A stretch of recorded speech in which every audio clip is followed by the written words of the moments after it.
Or, aujourd'hui, en Occident, on veut remettre tout ça en question.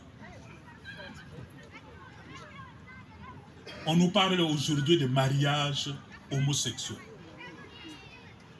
Ils sont en train de travestir la notion même du mariage.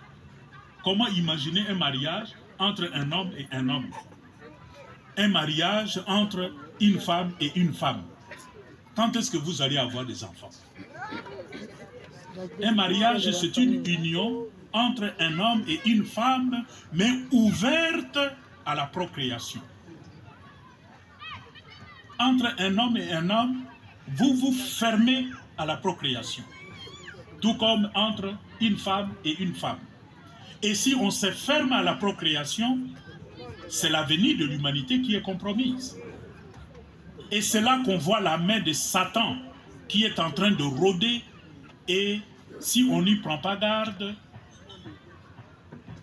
nous serons tous emportés par ce courant. Satan est à l'œuvre.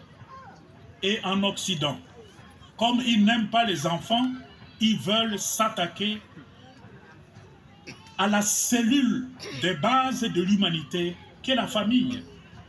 Vous détruisez la famille, vous détruisez la société. Vraiment. Maintenant, ils commencent à payer en Occident. Comme ils n'aiment pas les enfants, ils ne croient plus à la famille, ils ne croient plus au mariage. L'Occident est aujourd'hui en perte de vitesse, en termes de valeur. Ils n'aiment pas les enfants, mais même pour tourner leur économie, ils sont obligés d'aller chercher des gens à l'extérieur. Petit à petit, ils vont disparaître. Voilà. Ils vont disparaître. Oui. Nous leur souhaitons bonne disparition. Ce que nous ne voulons pas, c'est quoi? C'est qu'ils veulent nous imposer leurs pratiques, que d'ailleurs le président Poutine appelle mœurs décadentes de l'Occident. C'est une culture décadente. C'est la décadence culturelle et morale d'une société. Une société en décadence. Mais ils veulent imposer ça chez nous. Aujourd'hui, le système des Nations Unies essaie de faire passer l'idéologie des LGBTQ à travers les organes des Nations Unies, notamment l'UNICEF, l'OMS et d'autres structures des Nations Unies. À travers ça, on nous impose leur culture, moyennant le financement. Et si vous n'acceptez pas, ils coupent le financement. Or, notre culture en Afrique n'est pas comme ça.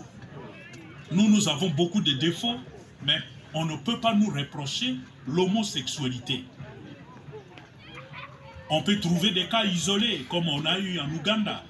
Les martyrs de l'Ouganda, vous connaissez leur histoire. Mais l'homosexualité était pratiquée par la noblesse en Ouganda, mais c'était une pratique plutôt mystique. Comme dans certaines cours, on vous fait croire que pour avoir un pouvoir, tu dois avoir des relations avec de proches parents. Ça, c'est une conception mystique. La société ne fonctionne pas comme ça. Voilà. Donc, cette pratique n'existe pas chez nous.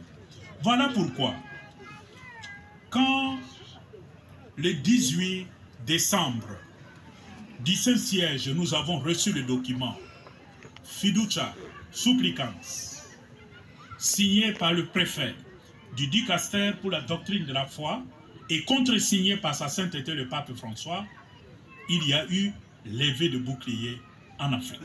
Voilà. On ne comprenait pas ce qui se passait au niveau de l'Église. Même les autres églises qui nous appelaient, on dit, mais on compte sur l'Église catholique pour contrer cette idéologie. Maintenant, vous êtes le premier à autoriser la bénédiction de couples homosexuels. Vous tous, toutes, vous avez souffert de ça. Tout le monde. Tout le monde a souffert de ça. Les réactions commençaient.